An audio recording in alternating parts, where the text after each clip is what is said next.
Hello, I'm Lauren, and this is Improving the World. I'm an international improviser based in Hong Kong, and I talk to amazing improv women all over the world.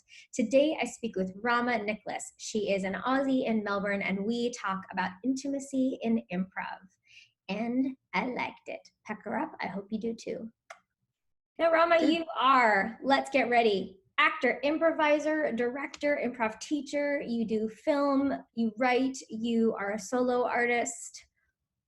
You have to find time to eat, sleep, and breathe as well.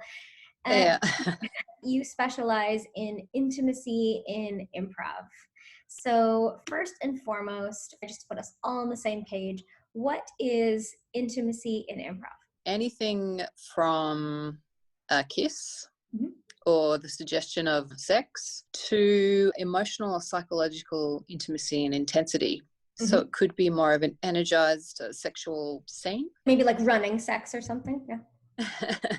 Could be more physical. Anything between physical or emotional intimacy. Talk to me a little bit more about the mental piece of it. What does that mean in an improv scene? Is that more about the language that's being discussed? The emotional and psychological intimacy could be within the scene and the story that unfolds, portraying a certain type of dynamic between characters and how that operates and works.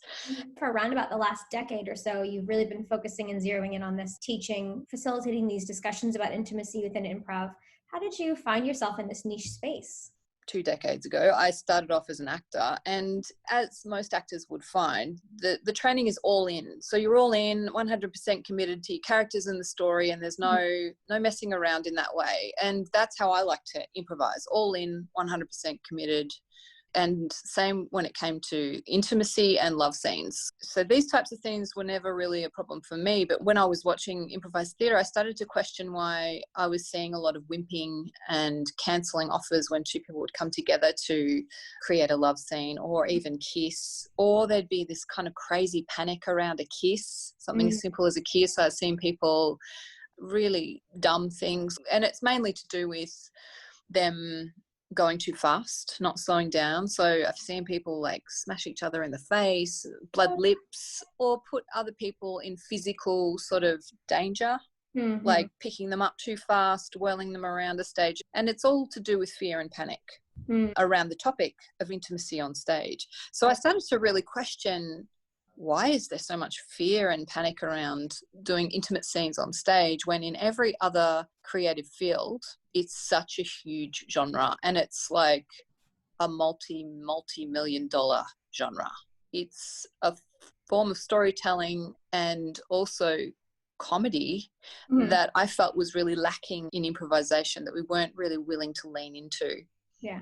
Or just speaking generally from the stuff that I saw, like not only here in Australia, but around the world as well. Why aren't we leaning into it when this is a genre that audiences absolutely love? And if it's improvised, they just think it's the most bravest and special thing if people are like fully committed, not just kind of making jokes about being in love or having big false characters or whatever. But so it felt like there was a bit of a gap. Improvisers could be helped for, as you say, leaning into it. And also maybe a pun on intimacy, leaning in. There are so many puns. Yes. So you just inherently felt like you knew about the topic and you were comfortable leading others in that space? Or did you have to go do reading or research or yourself pull from other resources to be able to kind of dive into this? I felt comfortable in space, but I also love research. So I did a lot of research around this topic because I felt like it needed to be handled with care. It wasn't something that I could just drop people into without proper knowledge in myself. So I designed the workshop very, very carefully with a lot of thought around what kind of journey I wanted to take people on, because I knew that the participants that came into the workshop would be coming in with a huge amount of fear, but they're there to explore the work and confront the fear. So paying respect to that at all times, taking care of them at all times, making sure that they're comfortable, that they don't have to do anything that they don't want to do. They don't have to say anything they don't want to say, that they can say no in the workshop at any time, blows people's minds because we're improvisers and we're trained to say yes to every single thing. Right. And I think this is where a lot of intimate scenes get in trouble is the fact that improvisers have this feeling that they can't say no to things.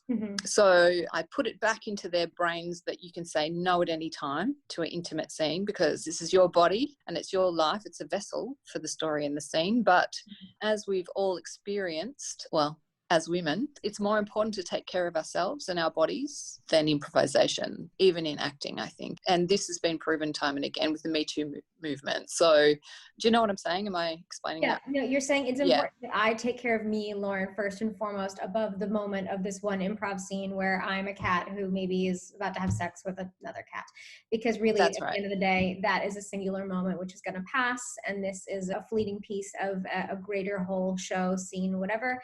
But I am constant and therefore must take care of myself. Yeah. Yes, absolutely. Your physical body, your mental health, your emotional health is way more important than the sex cat scene that will happen once, and then you might walk away, or your partner might walk away from that scene going, oh my God, having a lot of doubts and insecurity, and who knows, even feeling like boundaries were crossed. In the workshop that I teach, we explore fear, boundaries. I ask people to really think about their own boundaries, really think about them and discover them along the way as well. Our bodies are our own. We have to take care of that, and our mental health and our emotional health. We have to take care of it. Some people ask me, oh, but what if I say no and it fucks up the scene and it bombs the show or whatever? And I'm like, well, you know, that could happen anyway.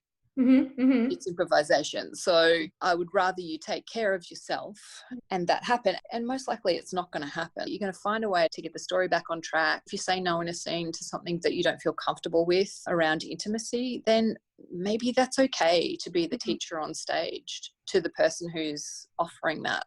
Do you know? The world is changing and we have to change with it. For those improvisers and teams out there who are capable and comfortable and savvy enough to sign up for an intimacy workshop, they're already in a thinking space and an improv echelon. They are taking care of each other. If they are in a scene and they choose not to have sexy cats on stage, they are capable enough to salvage and progress with the content.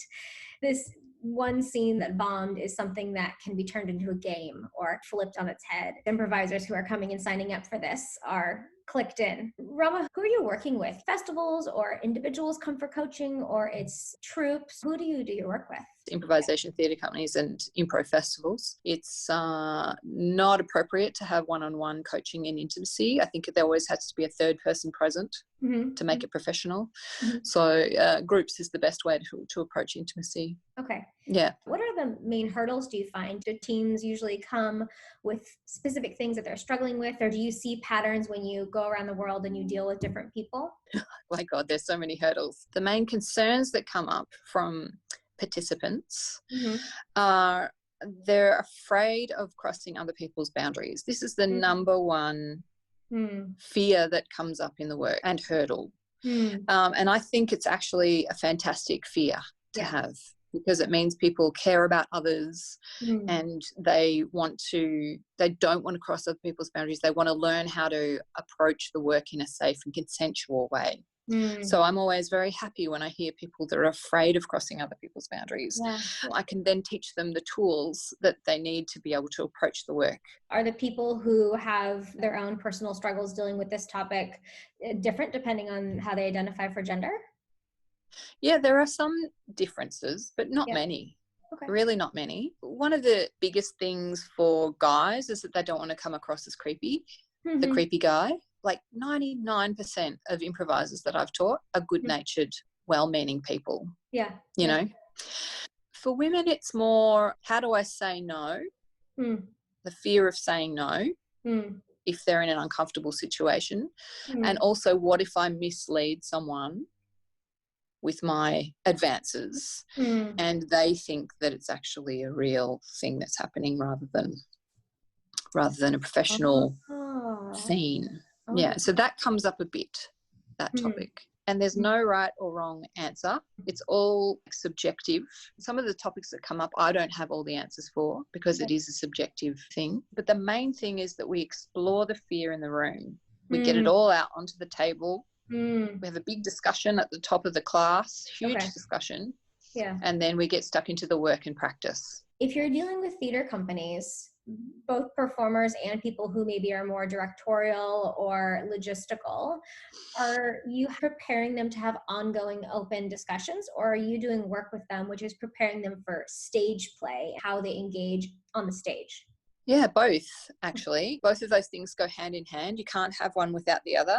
I mean, I think we've been having one without the other for a long time. I open up the idea of having open conversations about the work. And also perhaps some of those conversations are going to be a little awkward, and maybe that's okay to be uncomfortable about it, but it's important to put it in the open. If things are left unsaid, then nobody knows where they stand.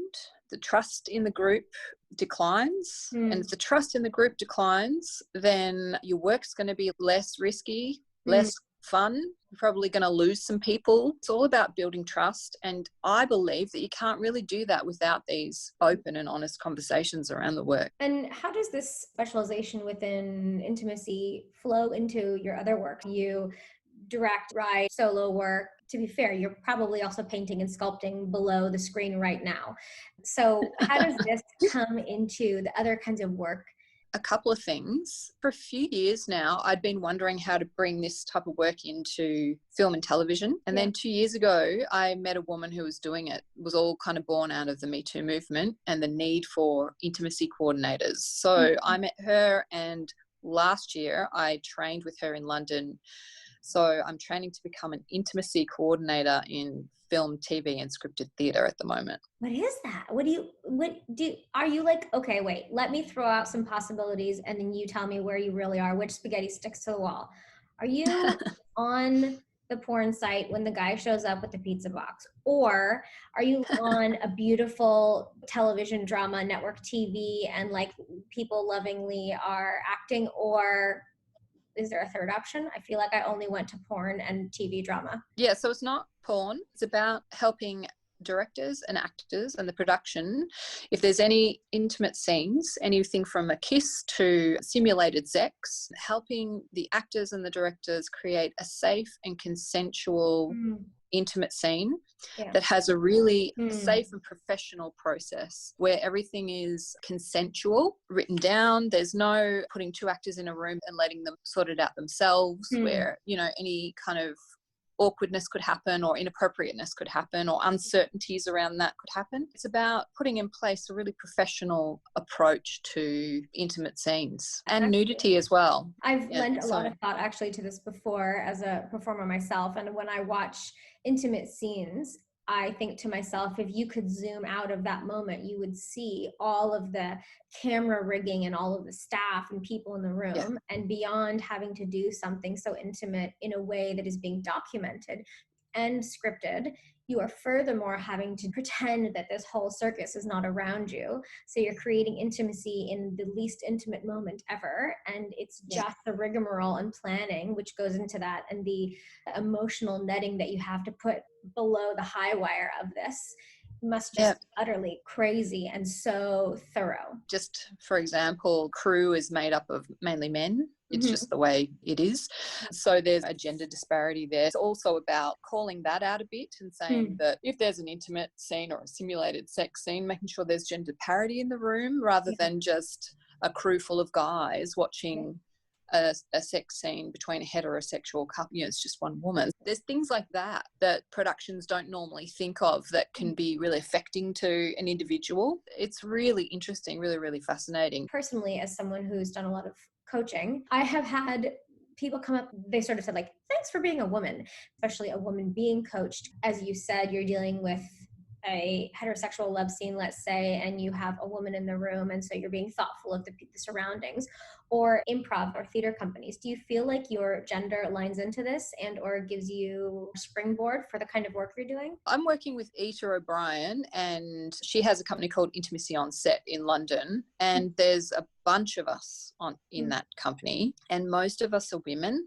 Right. There's only one other man, I think, and he's actually my mentor, and he's just fantastic. He's really fantastic, super sensitive, really down to earth, professional, very pragmatic, but also a sensitivity around what the scene work needs. Yes, a lot of women gravitate towards this work, I think much more than men, but it takes a certain type of personality, I think, regardless of gender, to be able to do it. I love that. So maybe it's not about the gender. And Rama, how does filter its way into your solo work? Sometimes solo work is one individual character, and sometimes it's many. You're playing a total buffet of characters. How does that work? And does your thoughtfulness about the intimacy work play into that? I mainly do multiple characters. It's a play. I use Improv to devise the play, and then I write it down and I play all the characters, multiple characters, up to 20 characters. Yeah. And they've been really well received here in Melbourne, my solo shows. But my last solo show was based on erotica, but funny erotica. So those I did a lot of research on those old lady erotica books, the Harlequin. It's like really saucy Mills and Boon. And that was really, really fun reading those, though terrifying for feminism. My research was based around the structure of how to write erotica and how to narrate it, how to play characters within it. So in my solo show called The Lucky Ones, based on erotic fiction, my host character was the writer, and she'd written these stories and she was going to tell them to her audience. So I come in and out of the scenes. I play her, and then I go into a scene and play multiple characters, and then I come out and play her and then go back in. There would be an intimate scene or sex scene about to happen between two of my characters. Yeah. But instead of performing out the sex scene, so I'd do a lead up to the scene. So I'd create the sexual tension and the romantic tension between the characters. And right before they would go into having sex, my host character would step out and narrate the sex scene in a very funny way, using all the innuendos that you can possibly think of. The reason why I did this was because technically it was quite difficult to fuck yourself on stage. And thank you for the pregnant pause before that. That was beautiful. Yeah, that's my pearl of wisdom. And also thinking more in a layered way how the audience would receive this was more about not wanting to be objectified by my audience in any way in terms of pretending to perform physical sexual acts on stage, and being aware of male gaze and all that biz. So stepping out as my host character gave a lot more power to the sex scene being narrated, because she's very funny. I'm talking shit about myself now, but she's funny in the way that she's quite domineering, and she's an old lady. So it's funny hearing an old lady narrate sex scenes. And so the objectification can't really be there. Interesting. Yeah, and also it puts the fantasy and the images back into the audience's head. Yeah, oftentimes in theater we're sort of spoon-fed a little bit more because we have sets and we have costumes, and so you're seeing it. It's a little bit more like a movie, but in real life, before film. But when you are taking that away and you no longer have the people going through the motions, and you have someone just speaking, you're forcing, as you said, the audience to imagine. And so they're creating and crafting, and they're coming and meeting you halfway, doing the work, doing the imagining for you. So rather than you just showing them everything on a platter, they're creating their own platter. Rama, what are your words of wisdom for us? It could be to do with intimacy in improv or theater performing. It could be something else. Well, with intimacy, I think the words of wisdom would be to slow down. Oh, wait, did you literally freeze at that moment? Hysterical. Are you still there? Oh my God, that's so funny. Hello? Oh, I've got you back. Yes. Oh, that was so funny. You went slow down and then you froze. Hilarious. I was like, this is a really good slow pause. Okay. Let's try that one more time. So for intimacy, slow down and pay attention to your scene partner. To read body language. So we're all experts in body language, whether we realize it or not. Yeah. So really tune into that and try to understand what your partner is telling you with their body. And also on the flip side of that, with intimacy, be responsible and be clear for your own boundaries. If you have a no around, for example, kissing, make it really clear. Don't just allow someone to do that and then feel shit about it later. Just Mm. make it really clear that that's your boundary. Telling people that that's a no for you, or Yeah. on stage, just saying no, or like putting a hand forward or whatever to block Yeah. them. Be responsible. Take care of yourself. Mm-hmm. And impro, keep going. Don't give up. Be kind to yourself and be forgiving of others. Yeah. It's all about longevity, Yeah. really. So Yeah. sticking with it. If people want to hire you and bring you in to do an intimacy workshop, look at collaborations, watch you do 20 characters and an old lady, where do they find you? They can find me on Facebook, the Rama Nicholas page. I do have a website, ramanicholas.com, soon to be up and running, but Facebook's probably the best place to get me. Okay, perfect. Yeah. And I feel like I must note, it was totally unintentional. You and I both ended up in black outfits today. I have a black background. This feels just like the most theatrical, and then like we're talking about this, what to look like if you're an actor. I know, and I'm even wearing a pretentious turtleneck because it's cold here. So I'm like, So perfect. Yeah. oh, acting. Yes. You know, acting, what people do on stage. Thanks, Rama. This is Improving the World. I'm Lauren, and there are more videos to come. Thanks, everyone. So, did you love the video? If you did, please say kind and wonderful things in the comments down below and look for more Improving the World. Thanks.